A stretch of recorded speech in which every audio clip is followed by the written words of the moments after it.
Bismillahirrahmanirrahim. Alhamdulillahirabbil alamin arrahmanir rahim maliki yaumiddin. Iyyaka na'budu wa iyyaka nasta'in ihdinas siratal mustaqim siratal ladzina an'amta 'alaihim ghairil maghdubi 'alaihim waladdallin amin. Al-Fatihah ila ruh Hajariyati binti Harisun wa ila hadratil nabi. Al-Fatihah. Bismillahirrahmanirrahim. Alhamdulillahirabbil alamin arrahmanir rahim maliki yaumiddin. Iyyaka na'budu wa iyyaka nasta'in ihdinas siratal mustaqim siratal ladzina an'amta 'alaihim ghairil maghdubi 'alaihim waladdallin. Allahumma ighfir laha warhamha wa'fu anha wa akrim nuzulaha wa wasi' madkhalha wa ghsilha bima'i wasallim wa nakkayha minal khataaya kama yunkafu al-'abd min ad-danas.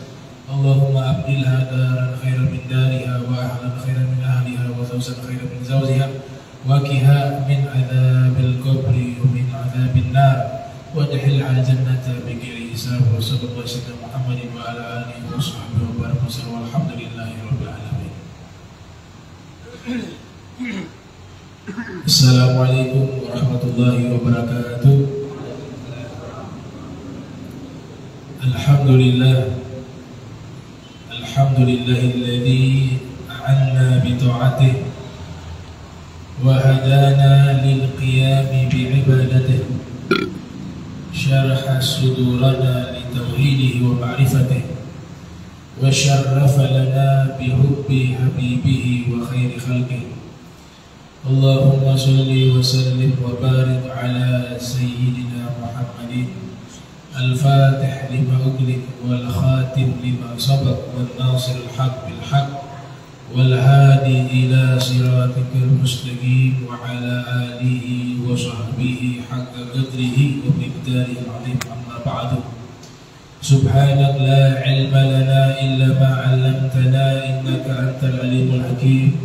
ربي اشرح لي صدري ويسر لي أمري واحلل عقدة من لساني يفقهوا قولي وسدد لساني واهدي قلبي بحق سيدنا محمد صلى الله عليه وآله وسلم. يا من هو في علوه كائن، يا من هو في فعل حميد، يا من هو في مجده متين. اللهم أكرمنا بنور الفهم وأخرجنا من ظلمات الوهم وارزقنا فهم النبيين وحفظ المرسلين وإلهام ملائكة المقربين. ربنا زدنا علما وفهما وعقلا يا أكرم الأكرمين بحق سيدنا محمد خاتم الأنبياء والمرسلين يا رحمن يا رحيم. وصلى الله على سيدنا محمد وعلى آله وصحبه وبارك وسلم والحمد لله رب العالمين. قال المصنف رحمه الله تعالى ورضي الله عنه وعرضه ونفعنا به وبعلومه وأمدنا بأسراره وأعاننا من بركاته في الدارين. رضي الله عنكم. فصل تمهيد نبوة موسى وهارون. موسى عليه السلام نبي ومن أولي العزم من الرسل. قال تعالى واذكر في الكتاب موسى إنه كان مخلصا وكان رسولا نبيا ويلقب بكليم الله لأن الله تعالى كلمه بلا واسطة. Alhamdulillah, puji syukur kehadirat Allah, salawat salam senantiasa tercurahkan kepada junjungan mulia panutan kita Nabi Muhammad sallallahu alaihi wasallam beserta segenap keluarga beliau, sahabatnya dan umatnya. Kita masuk kepada pembahasan baru, yaitu kisah Nabi Allah Musa dan Nabi Allah Harun. Dan ini kisah Nabi Musa dan Nabi Harun ini termasuk kisah Nabi yang paling panjang dan paling lengkap diceritakan di dalam Al-Quran dan di dalam kitab-kitab tafsir dan juga di dalam kitab-kitab sejarah, khususnya Tarikh Al-Anbiya, sejarah para nabi. Tamhidun, pengantar atau prolog. Nubuwwatu Musa wa Harun, kenabian Nabi Musa dan Nabi Harun. Jadi Nabi Musa disepakati bahwa beliau seorang nabi dan seorang rasul, berbeda dengan Nabi Allah Zulkifli yang pertemuan lalu kita bahas. Nabi Musa adalah seorang nabi wa min ulil azmi minar rusul, dan termasuk ulil azmi. Ulil azmi, ulil azmi ini Allah Ta'ala nyatakan di dalam surat Al-Ahqaf ayat 35. Fasbir kama sabara ulul azmi minar rusul, bersabarlah engkau sebagaimana sabarnya ulil azmi dari golongan para rasul. Di dalam tafsir yang ditulis oleh Imam Abu Ja'far Muhammad Ibnu Jarir At-Tabari, yang dilahirkan pada tahun 224 Hijriah, wafat pada tahun 310 Hijriah, juga disebutkan di dalam tafsirnya Al-Hafiz Ibnu Katsir, yang dilahirkan pada tahun 700 Hijriah, wafat pada tahun 774 Hijriah. Di dalam tafsirnya mengutip riwayat dari sahabat mulia bernama Sayyiduna Ibnu Abbas radhiyallahu anhuma wa ardahuma. Ibnu Abbas menafsirkan kata ulil azmi adalah dzawu al-hazmi was-sabr, yaitu para rasul yang memiliki keteguhan dan kesabaran. Semua para nabi dan semua para rasul memiliki sifat tersebut. Tapi ulil azmi ini mereka memiliki kesabaran yang lebih hebat dibanding nabi-nabi yang lain, atau mereka mengalami tantangan dakwah dan ujian jauh lebih berat dibanding nabi-nabi yang lain. Makanya disebut dengan ulil azmi. Al-azm artinya tekad yang kuat dan sabar. Fa idza 'azamta fatawakkal, fa idza 'azamta fatawakkal 'ala Allah, innallaha yuhibbul mutawakkilin. Adapun sebutan Nabi Musa disebutkan di dalam Al-Quran adalah nabi yang paling banyak namanya disebut di dalam Al-Quran. Nabi Musa adalah nabi yang paling banyak Allah sebutkan namanya di dalam Al-Quran. Syekh Al-Abfu'an dalam kitabnya Al-Mu'jam Al-Mufahras li Alfazil Quran, beliau sudah menghitung. Allah Ta'ala menyebut nama Nabi Musa di dalam Al-Quran sebanyak 136 kali, dan itu terbanyak. Nama Nabi yang paling banyak disebut namanya di dalam Al-Quran adalah Nabi Musa, 136 kali. Adapun Nabi Harun Allah sebutkan sebanyak 20 kali di dalam Al-Quran. Disebutkan namanya sebanyak 20 kali.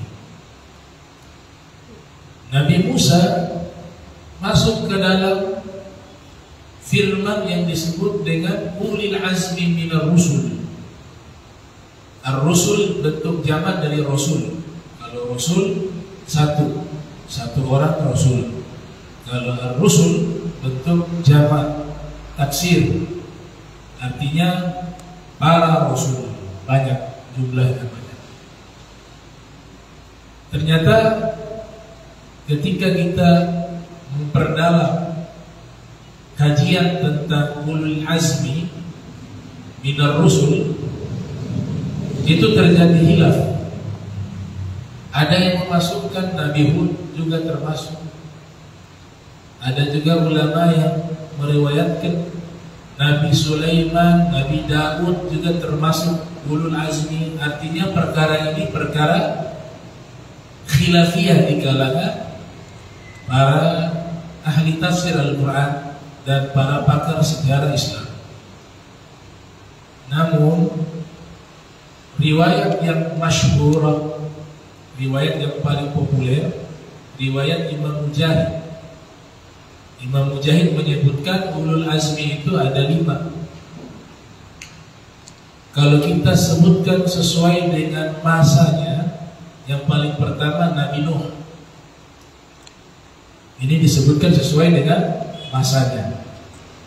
Yang kedua Nabi Ibrahim alaihissalam. Yang ketiga Nabi Musa alaihissalam. Yang keempat Nabi Isa alaihissalam. Dan yang terakhir adalah Khatamul Anbiya wal Mursalin, penutup para nabi, para rasul, Nabi kita Muhammad sallallahu alaihi wasallam. Ini riwayat yang paling populer, disebut dengan ulul azmi atau ulul azmi, yaitu Nabi Nuh alaihissalam, Nabi Ibrahim alaihissalam, Nabi Musa alaihissalam, Nabi Isa alaihissalam, dan Nabi Muhammad sallallahu alaihi wasallam. Kalau kita sebutkan sesuai dengan masa dan zaman, itu urutannya yang pertama Nabi Nuh, yang kedua Nabi Ibrahim, yang ketiga Nabi Musa, yang keempat Nabi Isa, yang terakhir Nabi Muhammad. Namun jika kita menyebut urutan mulia, kami dapat dari guru kami bahwa yang paling mulia ulul azmi itu adalah yang nomor 1 siapa? Nabi Muhammad sallallahu alaihi wasallam. Yang kedua siapa? Nabi Ibrahim. Mayoritas ulama mengatakan Nabi yang paling mulia setelah Nabi Muhammad sallallahu alaihi wasallam adalah Nabi Ibrahim. Dan Nabi tegaskan dalam apa? Sigot salawat, namanya salawat Ibrahimiyah. Nabi sebut nama Nabi Muhammad dalam salawat tersebut, dan Nabi menggandengkan nama Nabi Ibrahim. Abul Anbiya Ar-Raghib Al-Asfahani menyebutkan julukan Nabi Ibrahim adalah Abul Anbiya, bapak moyangnya para nabi, karena dari sulbi beliau terlahir generasi-generasi berikutnya yang mereka adalah para nabi, termasuk Nabi kita Muhammad sallallahu alaihi wasallam berasal dari sulbinya Nabi Allah Ibrahim lewat jalur putra beliau Nabi Allah Ismail, sedangkan nabi-nabi lainnya lewat jalur putranya Nabi Ishaq alaihissalam. Itu yang kedua. Yang pertama Nabi Muhammad, kalau sesuai derajat kemuliaan, yang pertama Nabi Muhammad, yang kedua Nabi Ibrahim, yang ketiga siapa? Nabi Musa. Dan yang keempat Nabi Isa, yang kelima Nabi Nuh. Jadi pembedaan kemuliaan mereka bukan berarti yang lain tidak mulia, enggak. Semua para nabi, para rasul mulia, tapi kan ada derajat, ada pangkat. Buktinya Allah sebutkan para rasul ada yang disebut dengan ulil azmi dan ada yang tidak disebut dengan ulil azmi. Itu pembedaan pangkat di kalangan para nabi. Dan Nabi kita Muhammad sallallahu alaihi wasallam juga menegaskan di dalam hadis-hadisnya dengan pernyataan ana sayyidul alamin yaumal qiyamah wala fakhr adam wa man dunahu tahta liwa'i yaumal qiyamah wala fakhr. Dalam hadis Nabi katakan ana labina, perumpamaan saya dengan nabi-nabi sebelum saya bagaikan karrojulin bana baitan fajammalahu, seorang laki-laki membangun rumah yang sangat indah, tapi sayang rumah tersebut batu batanya kurang satu.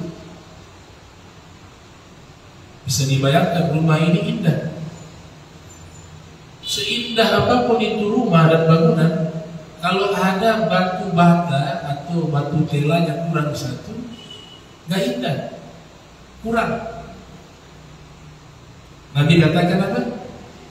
Wa ana lamina, satu batu bata itu saya, kata Nabi Muhammad.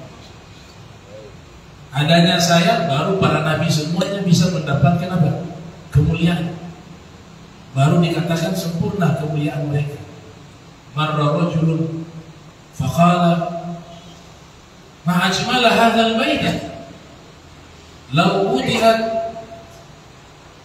al-labinah. Bangunan itu indah tapi kurang satu batu bata, orang yang lewat akan mengatakan alangkah indahnya rumah ini, tapi saya kurang satu batu bata. Kemudian Nabi tegaskan wa ana labina. Nah, yang satu batu bata itu adalah saya, kata Nabi Muhammad sallallahu alaihi wasallam. Ini ulul azmi.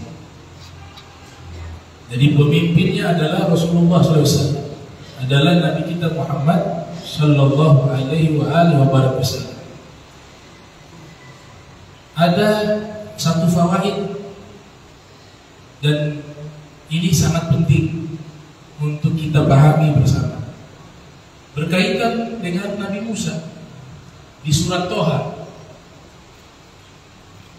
Nabi Musa pernah ditanya oleh Allah, wa ma tilka biyaminika ya Musa, apa yang ada di tangan kananmu wahai Musa.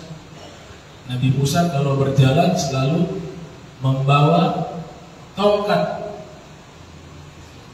Al-Imam Syafi'i pernah ditanya, lamma balagha arba'ina sanatan sara yamshi 'ala al-'asa fasu'ila 'an dhalika faqala al-Imam Syafi'i rahimahullah udzakiru nafsi anni musafir. Imam Syafi'i ketika menginjak usia 40 tahun, beliau kalau berjalan kemana-mana membawa tongkat, berjalan sambil membawa tongkat. Para nabi cuma sebutkan bawa tongkatnya. Di surat Toha itu Nabi Musa bawa tongkat. Kemudian ada yang bertanya kepada Al-Imam Syafi'i, wahai Imam Syafi'i, kenapa engkau membawa tongkat? Imam Syafi'i mengatakan, udzakiru nafsi anni musafir, agar aku mengingatkan diriku bahwa aku hidup di dunia ini sebagai orang yang musafir. Karena orang-orang musafir itu yang melakukan perjalanan jauh, mereka menempuh perjalanan di gurun pasir biasanya itu dan di bukit-bukit berbatu, alat bantu untuk mendaki dan berjalan mereka gunakan tongkat. Tapi filosofi yang terkandung bahwa kita semuanya musafir di dunia ini, karena tujuan pencapaian perjalanan kita bukan di sini, bukan di dunia, tapi di mana? tujuan kita? Di akhirat. Puncaknya di mana? Di surga. Maka tongkat itu memberikan nasihat kepada diri Imam Syafi'i, sebagaimana Imam Syafi'i katakan bahwa saya mengingatkan diri saya bahwa saya hidup di dunia ini sebagai seorang musafir. Nah, para nabi, saya baca di satu kitab berjudul Tadwirul Qulub karya Syekh Muhammad Amin Al-Qurdi Naqsyabandi. Tongkat-tongkat para nabi itu ada namanya. Ada namanya. Kalau tongkatnya Rasulullah, di situ ada nama Rasulullah. Tongkatnya Nabi Musa, di situ ada nama Nabi Musa. Tongkatnya Nabi Isa, Nabi Musa, Nabi Nuh, itu ada namanya. Dan seluruh para nabi dalam kitab tersebut mengatakan mereka memiliki tongkat semuanya. Kayaknya kita lihat ada ulama-ulama ya, pakai tongkat. Kalau tradisinya memang 40 tahun baru pakai tongkat. Atau dia masih muda tapi sudah diizinkan oleh guru-gurunya. Mungkin dari sisi kesolehannya, keilmuannya, itu diizinkan untuk memakai tongkat. Nah, ini yang perlu saya sampaikan. Coba perhatikan di sini ayat ini. Allah bertanya kepada Nabi Musa, "Wa ma tilka biyaminika ya Musa?" Apa yang ada di tangan kananmu wahai Musa? Perhatikan. Ini pertanyaan dari Allah. Allah nyatakan di dalam Al-Quran dan juga di dalam hadis Nabi, Nabi sampaikan kepada kita umatnya, Allah itu punya sifat namanya Alimun. Punya sifat apa? Alimun, bukan alim, bukan. Abu Hilal Al-Askari dalam kitab Al-Furuq Al-Lughawiyah, beliau mengatakan beda antara alim dengan alim, beda. Alim dengan alim pakai ya. Sebelum mim ada ya. Itu disebut dalam ilmu nahwu sighat mubalaghah. Jadi kalau kita terjemahkan ke dalam bahasa Indonesia, Allah itu bukan sekedar maha berilmu, bukan sekedar, mohon maaf, bukan sekedar berilmu, tapi pakai tambahan kata apa? Maha. Maha berilmu. Saya baca di 3 kitab ditulis oleh Imam Al-Ghazali yang lahir 450 Hijriah, wafat 505 Hijriah. Juga Ibnu Zarruq Al-Fasi, dan juga Isuddin Ibn Abi Salam. Imam Ghazali, Imam Zarruq menulis kitab berjudul Syarh Asma'il Husna, penjelasan tentang nama-nama indah Allah, atau kita kenal dengan Asma'ul Husna. Dijelaskan oleh Imam Ghazali satu persatu maknanya. Al-Imam Zarruq Al-Fasi juga menjelaskan dengan kitab berjudul Syarhul Asma'il Husna. Isuddin Ibn Abi Salam juga menjelaskan tentang Asma'ul Husna di dalam kitab Syajaratul Ma'arif. Ketiga ulama ini mengambil kesimpulan ketika menjelaskan makna alimun, maha berilmu, maha mengetahui, itu artinya adalah Allah Ta'ala mengetahui segala sesuatu yang belum terjadi dan akan terjadi. Apa? Allah mengetahui sesuatu yang belum terjadi dan akan terjadi. Bahkan tidak ada satupun di alam semesta ini melainkan semua berada di dalam ilmunya Allah. Sehingga Al-Quran menyebutkan secara spesifik, satu daun yang jatuh dari pohon Allah tahu, yang kering, yang basah Allah tahu, semut hitam berada di dalam goa di tengah malam yang gelap gulita di atas batu hitam, itu pun Allah tahu. Jadi tidak ada segala sesuatu yang tidak Allah ketahui.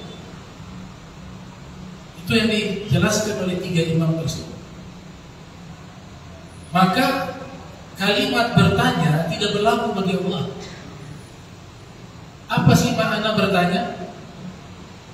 Al-istifham talabul ilmi bi syai'in ma lam yakun ma'luman min qabl.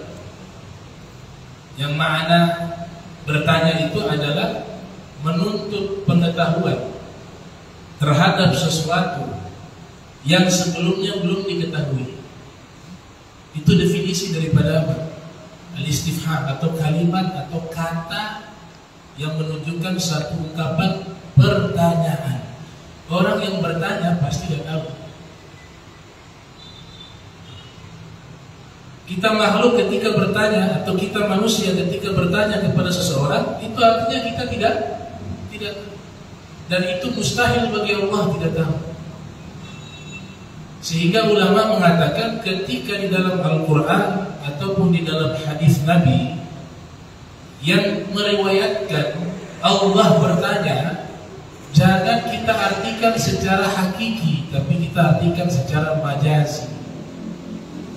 Kalau kita artikan sesuai teks bahwa Allah bertanya dan kita meyakini benar-benar Allah bertanya, maka akan masuk kepada satu rambu larangan yang menyatakan Allah sebelumnya tidak tahu, makanya Allah bertanya. Ma'azallah, na'udzubillah. Sehingga diartikan secara apa? Kiasan. Kiasan ini banyak, mungkin penegasan atau untuk memuliakan Nabi Musa sehingga terjadi dialog. Allah tahu itu, tapi Allah sengaja bertanya untuk menjalin koneksi dengan kekasihnya, untuk ada komunikasi dengan kekasihnya, yaitu para nabi, termasuk Nabi Musa. Jadi kaidahnya adalah jika kita dapati di dalam Al-Quran Allah bertanya, ataupun di dalam hadis-hadis Nabi Allah bertanya, atau di dalam penjelasan-penjelasan para ulama dalam kitab-kitab mereka, maka jangan kita menganggap Allah bertanya dengan pertanyaan yang sebenar-benarnya bertanya. Berarti sebelumnya tidak tahu, dan itu sifat mustahilnya Allah. Lawan daripada tidak tahu apa? Jahil, bodoh. Lawan daripada mengetahui adalah bodoh. Lawan mengetahui bodoh, dan Allah mengetahui secara mutlak. Bisa dipahami? Jadi Allah bertanya kepada Nabi Musa itu takriman lahu, penghormatan kepada Nabi Musa, bukan karena Allah tidak tahu. Kemudian muallif hadzal kitab melanjutkan, Allah Ta'ala berfirman, ini adalah ayat yang sifatnya sharih, sangat jelas bahwa Nabi Musa seorang nabi dan seorang rasul. Makanya gak ada khilaf di kalangan para mufassirun dan para muwarrikhun. Gak ada khilaf karena Allah sudah tegaskan Nabi Musa seorang nabi dan seorang rasul. Selesai, gak ada perdebatan.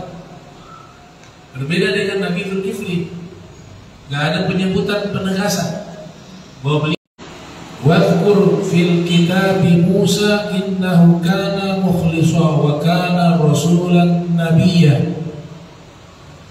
Ceritakanlah atau sebutkanlah di dalam kitab tersebut kisah tentang Nabi Musa. Sesungguhnya beliau adalah seorang yang ikhlas dan beliau rasulan, seorang rasul, nabiyya, dan seorang. Jadi kalau dapat buku menyatakan ada perbedaan pendapat tentang kenabian Nabi Musa, maka itu sudah menyalahi firman. Gak ada.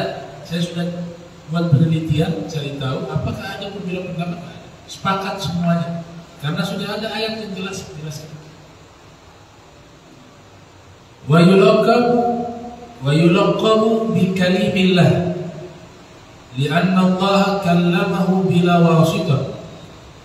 Julukan dari Nabi Musa, Kalimullah, orang yang diizinkan berdialog dengan Allah. Wa kallamallahu Musa taklima. Wa kallamallahu Musa taklima. Bentuk maf'ul mutlak li taukid, penegasan. Jadi Allah benar-benar berdialog dengan Nabi Musa. Tapi sebatas apa? Dialog. Gak bisa melihat. Lantaran dialognya hanya sekedar mendengar firman Allah secara langsung, bila wasitah. Tapi lihat langsung gak bisa.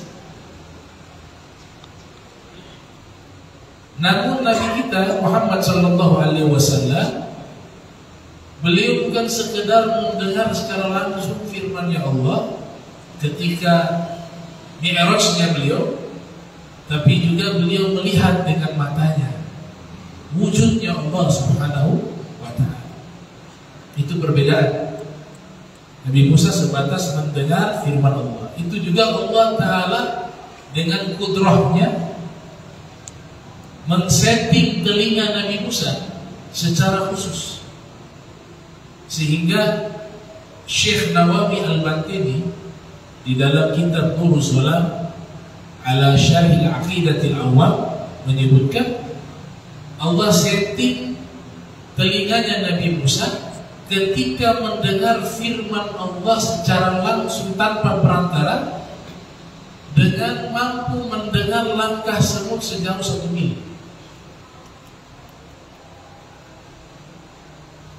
1 mil langkah semut beliau bisa dengar.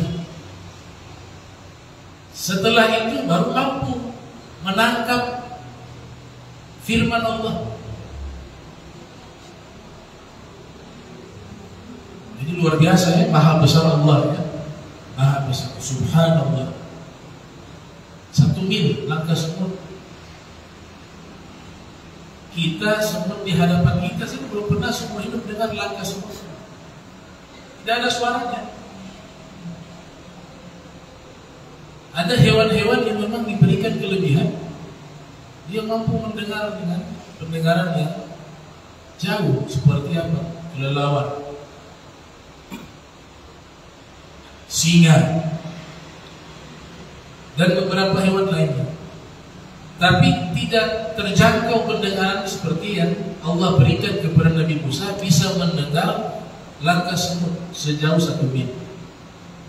Bahkan dinyatakan ketika terjadi dialog tersebut di dalam kitab yang sama Nurul Salam, wajah Nabi Musa itu menempel cahaya, sehingga orang yang melihat matanya menjadi buta. Terlepas dari riwayat ini diperdebatkan,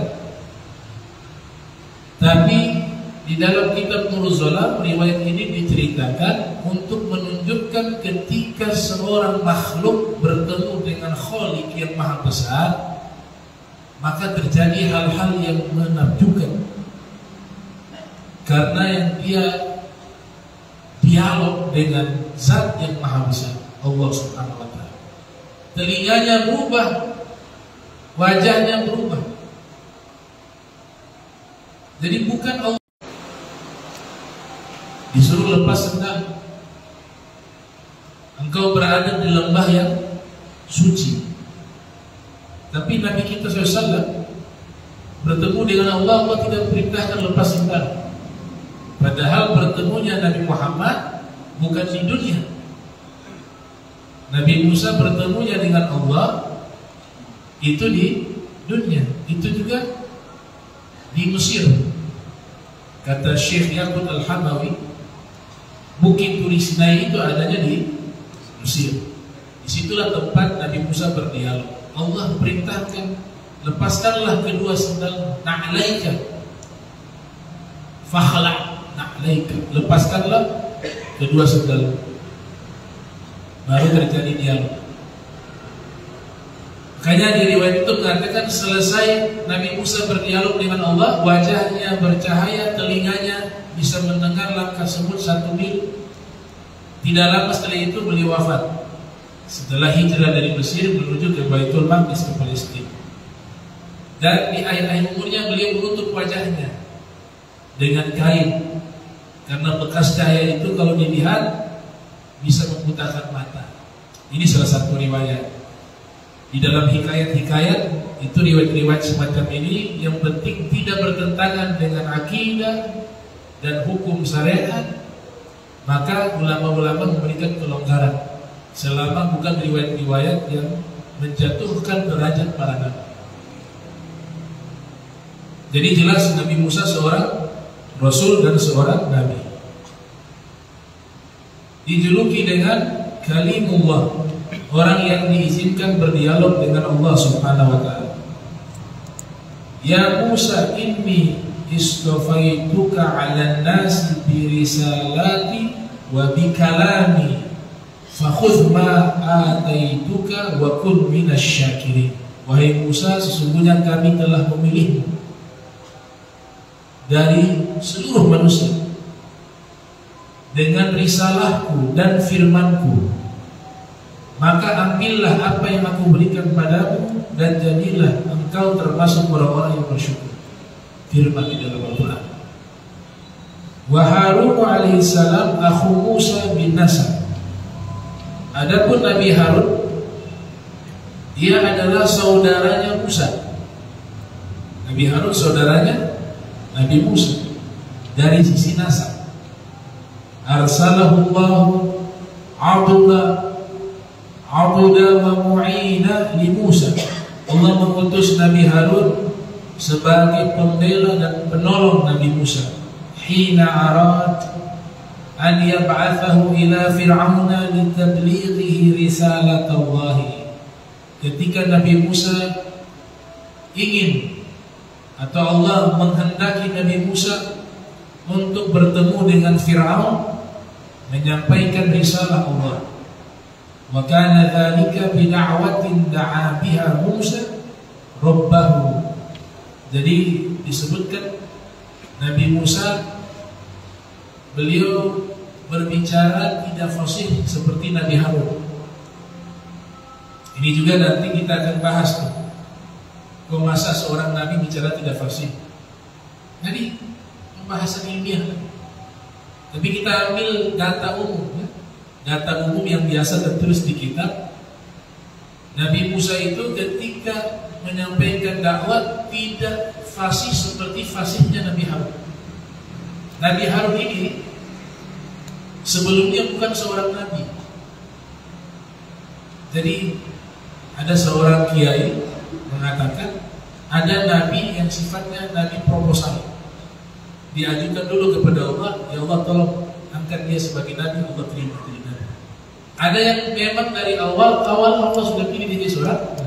Salah satu contoh nabi yang diajukan, nabi yang diminta oleh Nabi Musa meminta kepada Allah, ya Allah kalau saya menghadap Fir'aun, saya tidak terlalu fasih menyampaikan risalah. Tapi saudara saya Harun, dia orang yang sangat fasih menyampaikan dakwah, sangat fasih di dalam berbicara. Jadi Nabi Musa meminta kepada Allah agar mengangkat Nabi Harun menjadi nabi. Kan itu kan nabi proposal. Diajukan proposal kepada Allah agar saudaranya diangkat jadi nabi. Dan ini diabadikan di dalam Al-Quran. Proposal dalam tanda kutip yang positif, ya. Di sini dikatakan Nabi Musa berdoa, waj'alni wazira min ahli Harun akhi ushdud bihi azri wa ashrikhu fi amri. Itu doanya lah, Nabi Musa meminta agar saudaranya diangkat menjadi nabi.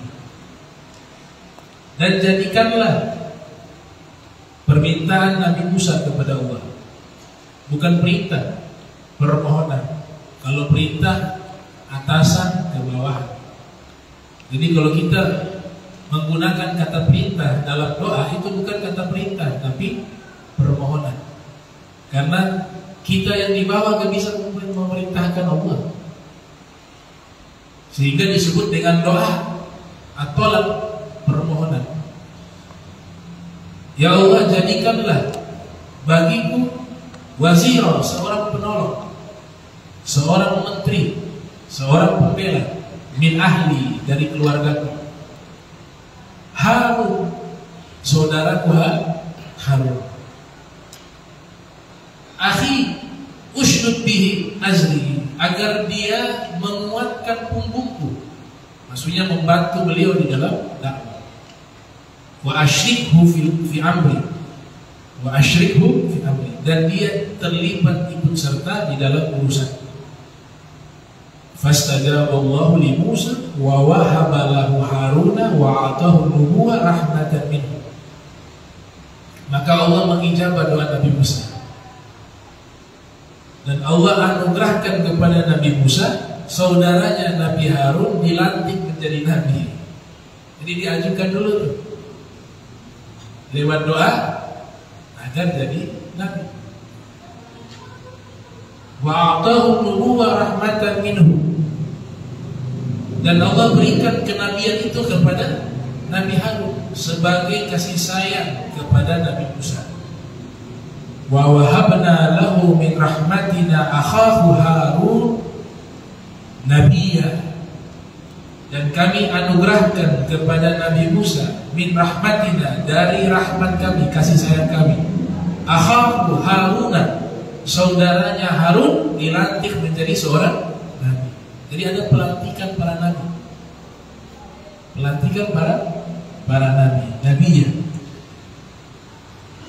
Namun Nabi Muhammad tidak berlaku ini.